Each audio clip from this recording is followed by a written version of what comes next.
Have you ever wondered about the rich tapestry of history and culture that makes up the South American country of Ecuador? Welcome to a journey through time, across diverse landscapes, and into the heart of a nation. We'll traverse the unique ecosystem of the Galapagos Islands, delve into enticing Ecuadorian cuisine, scale the majestic Andean highlands, and even wander through the dense Amazon rainforest. From vibrant cultural festivals to historic colonial architecture, we'll uncover the many facets of this intriguing country. Now let's journey back in time to the Pre-Columbian Era and start our exploration from there. Ecuador's story begins long before the arrival of Europeans, in the Pre-Columbian Era. This was a time when the nation was home to a mosaic of indigenous cultures, each with their unique traditions, languages, and arts. Among the oldest of these cultures was the Valdivia, named after the region where their artifacts were first discovered. Living along the coastal regions, they were known for their sophisticated pottery and early agricultural practices. Further north, the Macalilla culture thrived, their legacy marked by distinctive pottery styles and intricate jewelry. Meanwhile, in the highlands, the Quitus developed complex agricultural systems and built extensive networks of trade routes, connecting various parts of the region. These early cultures, with their rich traditions and innovative techniques, played a crucial role in shaping Ecuador's cultural and historical landscape. Their influence can still be felt today in the vibrant tapestry of Ecuador's indigenous communities. These ancient cultures laid the foundation for what would become a diverse and dynamic nation. From the dominance of the Inca Empire to the arrival of Spanish conquistadors, Ecuador's history took a dramatic turn. The 15th century brought with it the powerful Inca Empire, expanding northward from its roots in Peru. The Incas, known for their advanced administrative system and intricate stone architecture, brought a new order to the region we now know as Ecuador. Under the Inca rule, the indigenous tribes experienced a cultural transformation. The Quechua language, the mother tongue of the Incas, began to permeate local dialects. The Incas' sophisticated agricultural techniques, including terraced farming, enhanced the productivity of the fertile Andean highlands. The Incas also introduced their religion, worshipping Inti, the sun god, and Pachamama, the earth mother. However, the reign of the Incas was to be short-lived. In the early 16th century, Spanish conquistadors arrived on South American shores. Leading the pack was Francisco Pizarro, a man driven by the lure of gold and glory. The Incas, weakened by civil war and smallpox, were ill-prepared for the Spanish onslaught. In 1533, the last Inca emperor, Atahualpa, fell into the hands of the Spaniards. Despite a hefty ransom paid in gold, Atahualpa was executed, marking the end of the Inca Empire. The Spanish then established the Royal Audience of Quito, effectively launching Spanish rule in Ecuador. The Spanish conquest brought with it a new language, religion, and societal structure. Spanish became the lingua franca. Catholicism replaced indigenous beliefs, and a caste system was instituted. The indigenous population was subjected to the encomienda system, a form of forced labor. Yet, amidst these drastic changes, the indigenous culture of Ecuador managed to survive and adapt. The Quechua language remained alive, and indigenous beliefs subtly merged with Catholic practices, creating a unique blend of syncretic traditions that continue to this day. The Spanish conquest marked a new chapter in Ecuador's history, introducing dramatic cultural and societal changes. Yet, in the face of adversity, the resilient spirit of the Ecuadorian people shone through, preserving their rich cultural heritage. Under Spanish rule, Ecuador underwent a transformation, setting the stage for a struggle for independence. The colonial period, beginning in the early 16th century and extending into the first part of the 19th century, was a time of dramatic change for this South American gem. During this period, the Spanish introduced a new language, a new religion, and a new way of life to the indigenous people of Ecuador. Spanish became the lingua franca, Catholicism, the dominant religion, and European-style architecture began to dot the landscape. However, the indigenous people and their rich cultures were not entirely swept away.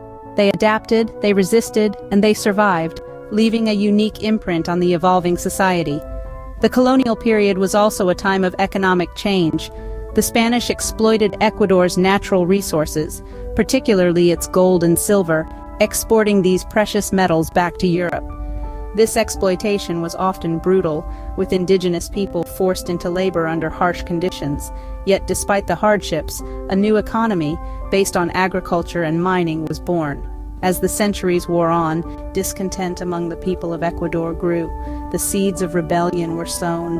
The fight for independence, when it came, was led by a number of key figures, both local and foreign. Among them was Antonio José de Sucre, a Venezuelan who would become one of the great heroes of South American independence. The struggle was long and bloody, but eventually, on August 10, 1809, Quito, the capital of Ecuador, declared independence from Spain. It would take another decade of fighting before the whole of Ecuador was free, but that first declaration was a pivotal moment, a statement of intent that could not be ignored. The road to independence was hard-fought, but it was just the beginning of Ecuador's journey as a sovereign nation. Today, the legacy of the colonial period and the struggle for independence is still felt in Ecuador, shaping the country's identity and its place in the world. From a newly independent nation to a modern republic, Ecuador's journey has been marked by periods of progress, challenge, and change.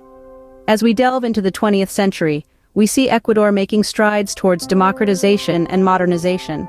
The early years were a time of political upheaval, marked by the rise and fall of various governments. But amidst this tumult, leaders like President José María Velasco Ibarra emerged, whose populist policies and charismatic leadership left an indelible mark on the country's political landscape. Meanwhile, Ecuador's economy was undergoing its own transformation.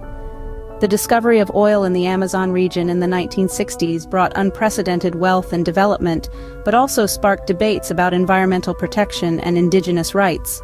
The oil boom propelled Ecuador onto the global stage, but it also underscored the need for sustainable development and equitable wealth distribution. The dawn of the 21st century brought with it a new constitution, one that recognized the rights of nature and enshrined the concept of buen vivir, good living. This unique philosophy, rooted in indigenous Andean traditions, emphasizes harmony with nature, community well-being, and cultural diversity. In the realm of social progress, Ecuador has made significant strides. It was one of the first countries in the world to recognize the rights of nature in its constitution, and it has been a pioneer in promoting the rights of indigenous and Afro-Ecuadorian communities. A notable figure in this regard is Nina Pacari, a Quechua lawyer and politician who has been a tireless advocate for indigenous rights. Yet, like any nation, Ecuador has faced its share of challenges. Economic instability, social inequality, and environmental threats have tested the resilience of this small but mighty country. But Ecuadorians have shown time and again their ability to rise to these challenges, driven by a spirit of innovation and a deep love for their homeland. Despite its challenges, Ecuador continues to move forward, shaped by its rich history and vibrant culture. The modern Ecuador that we see today is a testament to the resilience, ingenuity, and spirit of its people. From the bustling streets of Quito to the tranquil beauty of the Galapagos Islands, Ecuador is a country that never ceases to inspire, surprise, and captivate. Ecuador's history is only one part of its story. Its culture and biodiversity are equally captivating. In the heart of South America, Ecuador is a melting pot of cultures, a testament to its indigenous roots, Spanish influences, and evolving modern society. Its indigenous communities like the Quechua, Shuar, and Huaorani continue to preserve their unique traditions, languages, and crafts, forming a vital part of Ecuador's cultural fabric.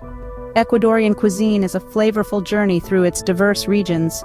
From the tangy ceviche of the coastal areas, the comforting warmth of locro de papa in the highlands, to the crispy lapingachos, a potato dish that's a national favorite, each dish tells a story of its people and their relationship with the land. Celebrations and festivals are an explosion of color, music, and dance. From the ancient Inca festival of the sun, Inti Raymi, that marks the winter solstice, to the lively carnival and the deeply spiritual Day of the Dead traditions, Ecuador's festivals are a vibrant display of its rich cultural heritage. The country's artistry shines through in its traditional crafts. The intricate weaving, pottery, and wood-carving techniques passed down through generations are not just crafts but a language, a way of expressing their worldview, their myths, and their connection to nature. But Ecuador's diversity doesn't stop at its culture. It's a country that's blessed with an extraordinary range of habitats within its compact borders. The Galapagos Islands, a living laboratory of evolution, is home to unique species like giant tortoises and blue-footed boobies that can't be found anywhere else on the planet. The majestic Andean highlands with its picturesque villages and vibrant markets like Otavalo offer breathtaking landscapes and a window into the life of the Andean people. Ecuador's portion of the Amazon rainforest, one of the most biodiverse places on Earth, is a world of its own. It's home to an astonishing variety of wildlife, as well as indigenous communities who live in harmony with the forest. All these treasures, however, are not without threats. Conservation efforts are ongoing to protect the Galapagos Islands, the Amazon rainforest, and other fragile ecosystems. Sustainable tourism and community-based conservation projects play a crucial role in these efforts, ensuring that Ecuador's natural and cultural heritage can be enjoyed by future generations. Ecuador's rich culture and biodiversity are a testament to its historical journey, making it a fascinating country to explore.